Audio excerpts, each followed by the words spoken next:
Hola, bienvenidos a un nuevo video y ya sabes, Dios quiere lo mejor para ti. Vamos a ver acerca de tumores gástricos, ¿sí? Tumores gástricos. Bien, si vemos en relación a benignos, ¿sí? Los adenomas son los tumores benignos dependientes de lo que va a ser la mucosa, pero con potencial ¿de qué? De malignización.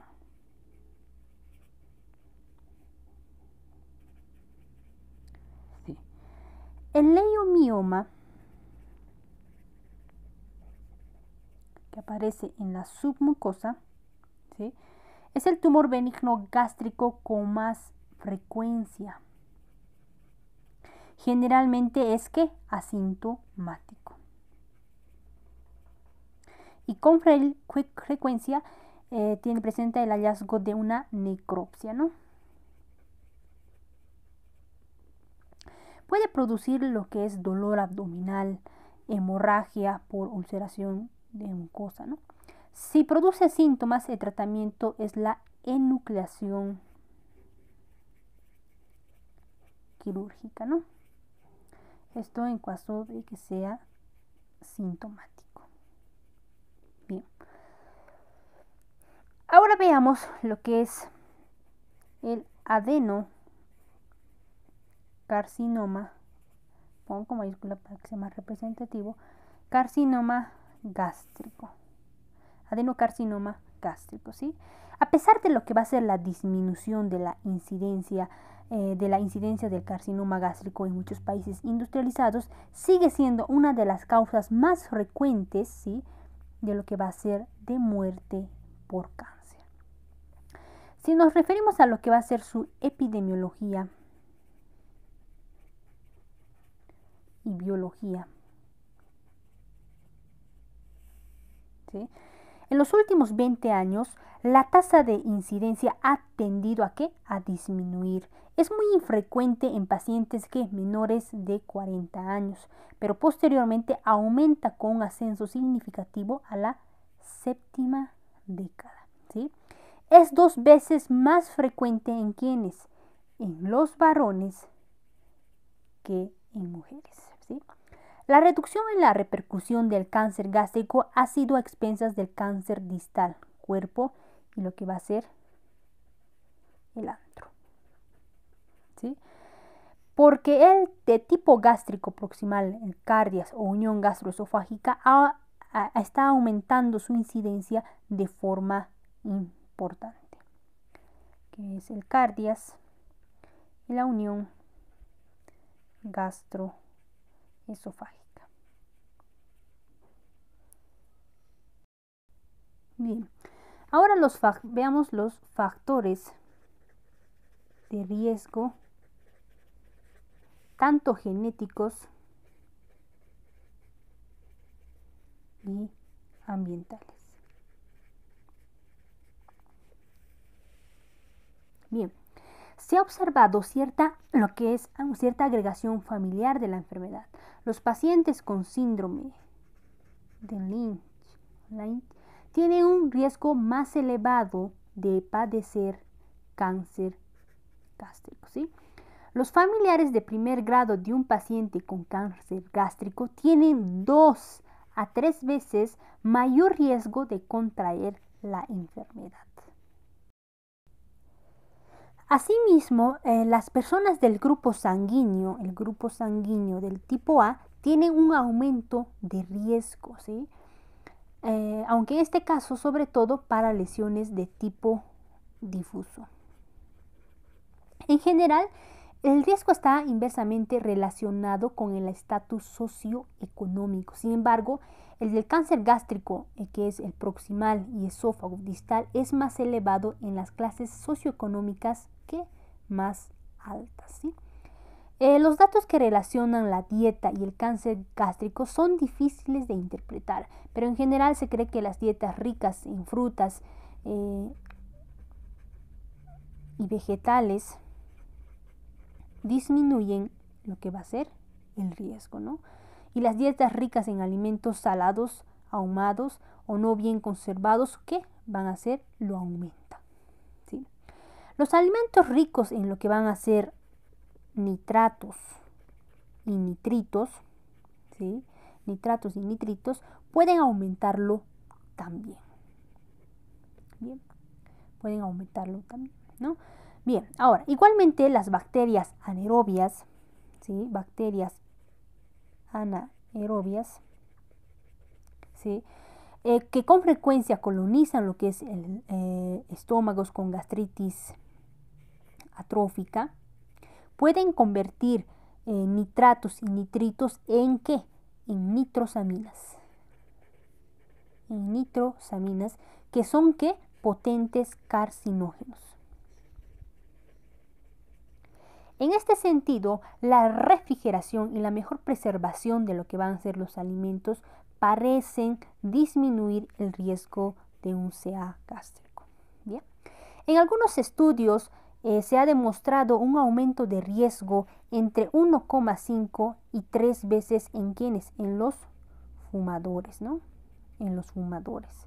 Sin embargo, hasta ahora no se ha podido relacionar claramente con el consumo del alcohol. Algunas investigaciones epidemiológicas han demostrado que las personas infectadas por lo que es el Helicobacter pylori tienen 3 y 6 veces más riesgo de padecer un CA gástrico, ¿sí? Pero en este caso, distal. Bien, ahora veamos alteraciones moleculares. ¿Sí?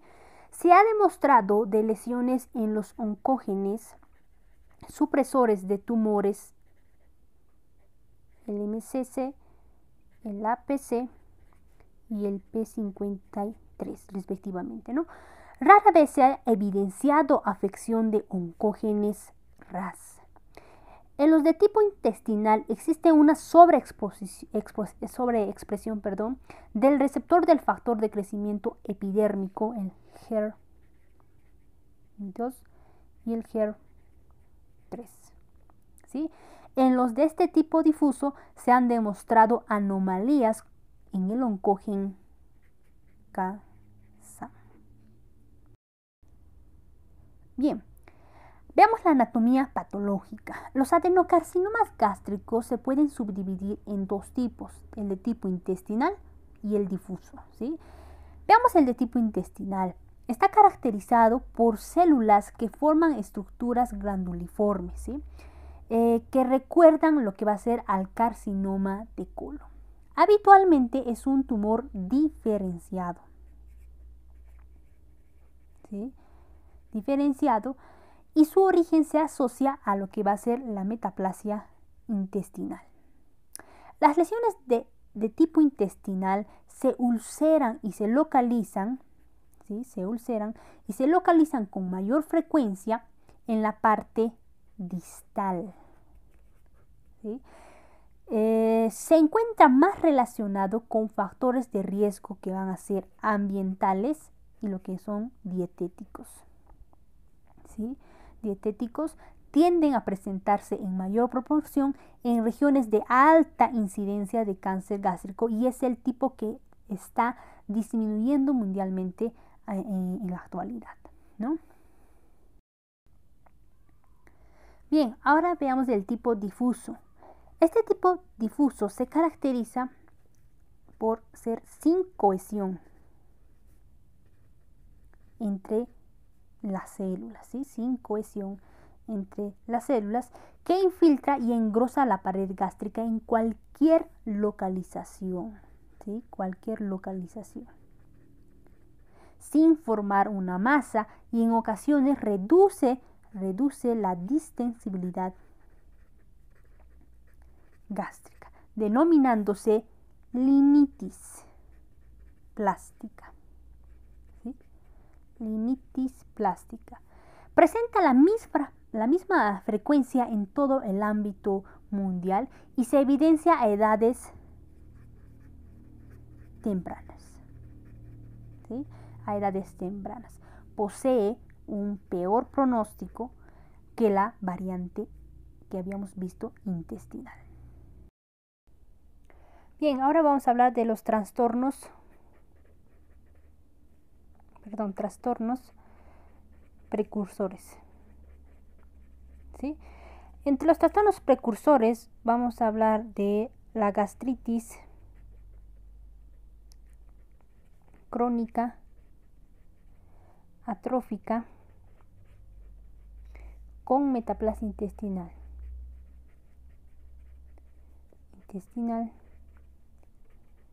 También vamos a mencionar la anemia perniciosa. También vamos a hablar, como otros trastornos precursores, la gastrectomía distal.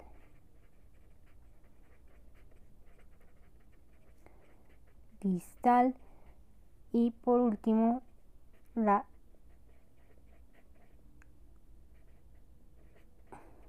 hipocloridia y acloridia.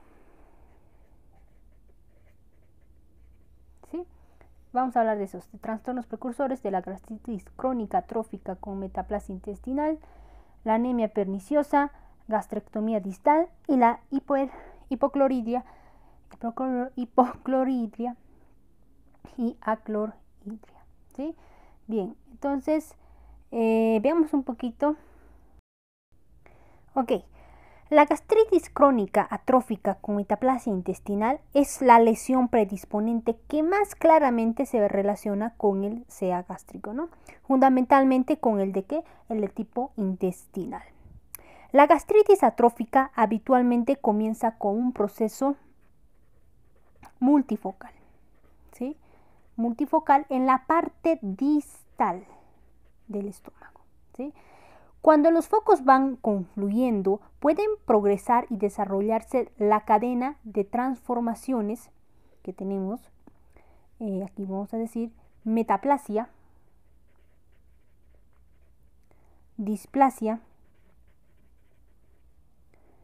y finalmente el carcinoma. Bien. En relación a la anemia perniciosa, esta induce a un riesgo que es de 2 a 3 veces superior que en la población general para el cáncer gástrico, ¿sí? Así que, asimismo, puede presentar carcinoides gástricos por la hiperplasia neuroendocrina. Ya, ok. Ahora, en relación a la gastrectomía distal, incrementa el riesgo de cáncer gástrico después de los 20 años de la resección, ¿sí? Existe un riesgo aumentado en la enfermedad de lo que va a ser de Menetrier, ¿sí? O en los pólipos adenomatosos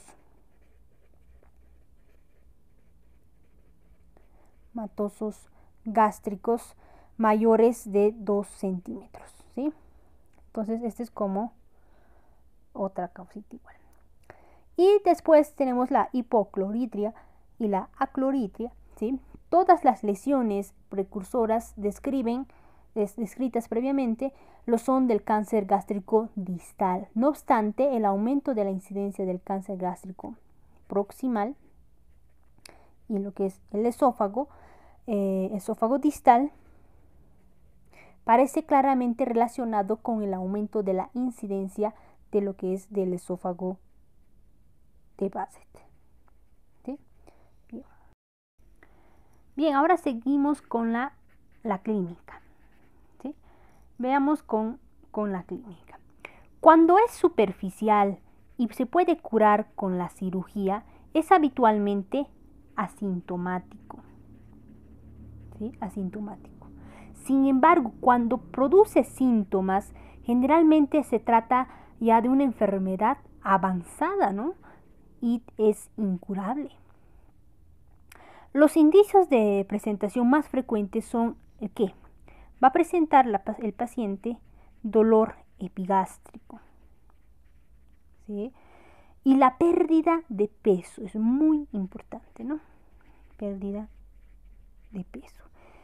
En los distales son frecuentes, aquí vamos a poner distales, son frecuentes que los vómitos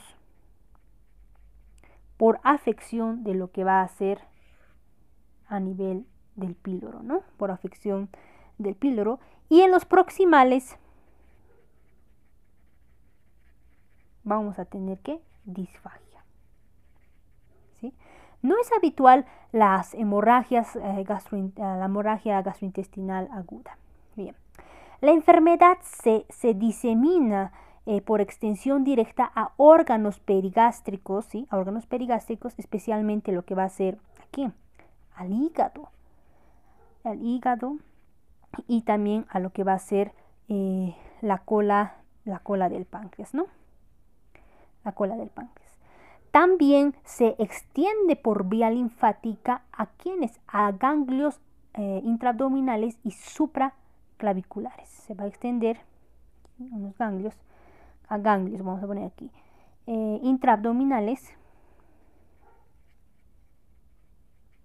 y ganglios supraclaviculares.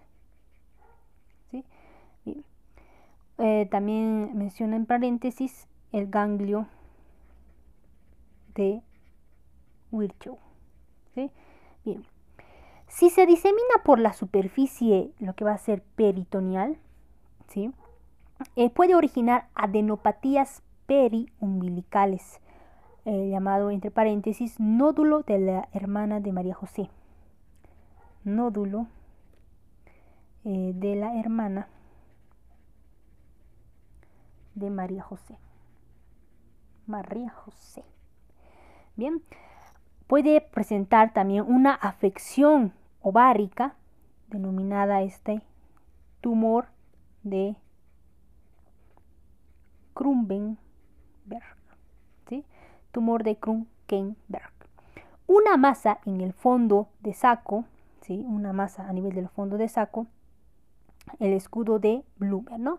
O una carcinomatosis peritoneal con ascitis maligna.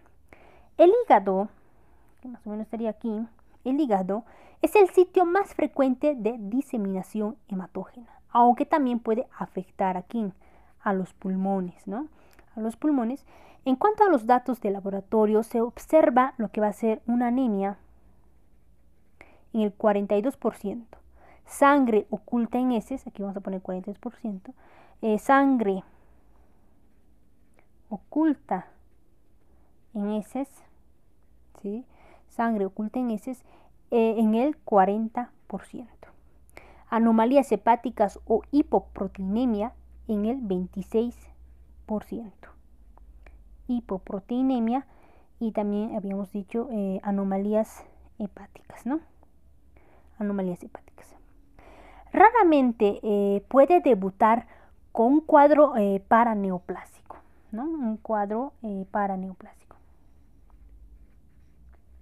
¿Sí? Es muy raro.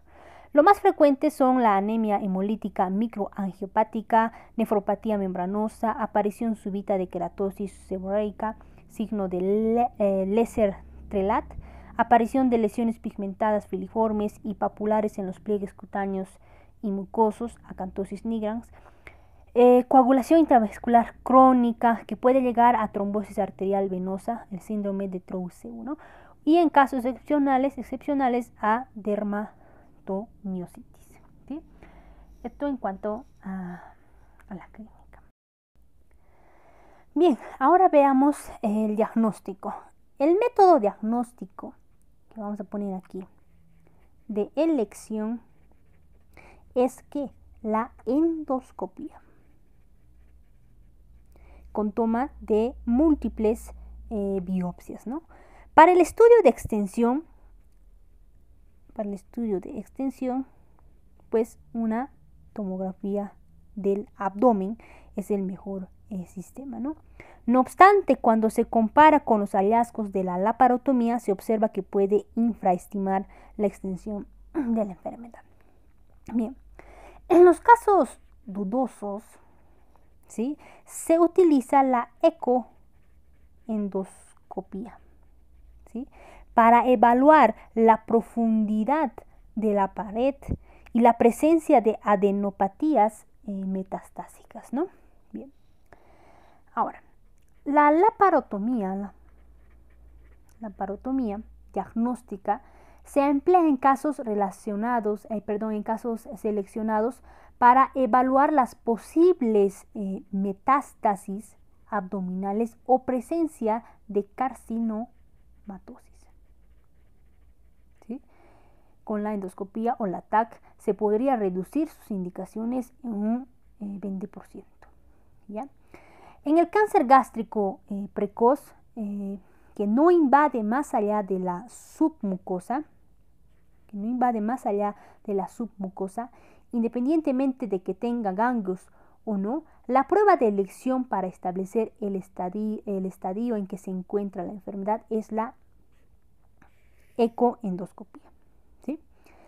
La referencia a los marcadores tumorales, conviene destacar que ninguno es claramente eficaz. El antígeno carcioembrionario, que es el CA, antígeno carcioembrionario, está elevada entre el 40 y el 50% de los casos con metástasis, no siendo de utilidad en el diagnóstico, ¿sí? Aunque sí lo puede ser en el seguimiento postoperatorio. ¿Sí? Bien. Ahora, el cribado actualmente no se considera justificado, aunque puede estarlo en zonas donde la prevalencia de la enfermedad es alta, como en Japón, donde el cribado de cáncer gástrico con endoscopía ha permitido que el 40 y el 60% de ellos se diagnostiquen en estadio precoz. ¿Sí? Es en cuanto. Bien, veamos ahora el estadio y pronóstico. El grado de invasión tumoral es el determinante más importante del pronóstico, ¿sí? Independientemente del estadio de la enfermedad, vamos a decir que el tipo intestinal es el que tiene una mejor supervivencia. Mejor supervivencia a los 5 años que el tipo que habíamos mencionado, que el tipo difuso, ¿no? Bien. Tiene una relación de 26 a 16 respectivamente. Otros factores de mal pronóstico son que un tumor pobremente diferenciado. ¿Sí? También un contenido anormal de ADN que menciona aquí como aneuploidia, ¿sí? O tumores con alteraciones genéticas de los protooncogenes o de los genes supresores de tumores. Los tumores difusos que habíamos dicho aquí y los localizados en lo que va a ser el estómago proximal presentan un peor pronóstico.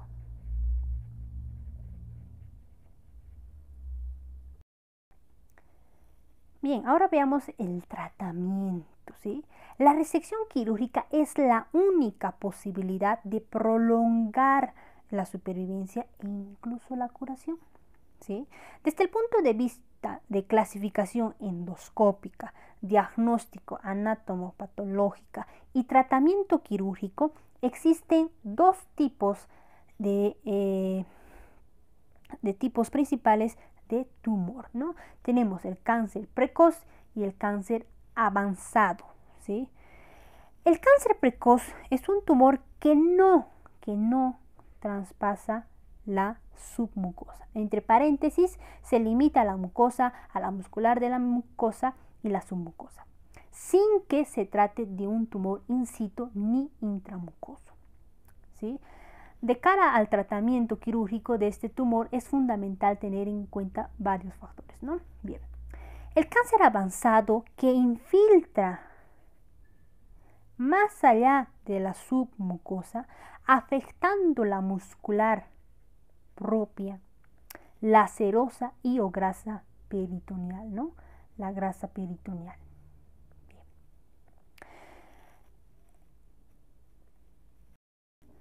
Bien. En el cáncer avanzado, la resección curativa, vamos a decirlo, debe incluir lo que va a ser ¿qué? El tumor, obviamente. También ganglios linfáticos. Puede ser el epiplón. Y ocasionalmente el vaso y la cola del páncreas, ¿no? Desgraciadamente, el diagnóstico sigue siendo tardío y la supervivencia a los 5 años es inferior al 15%. ¿Sí? Bueno, nos vemos en otro video. Aquí acabamos. Y bueno, nos vemos en el próximo video. Ya sabes, Dios siempre quiere lo mejor para ti. No olvides suscribirte. Suscríbete.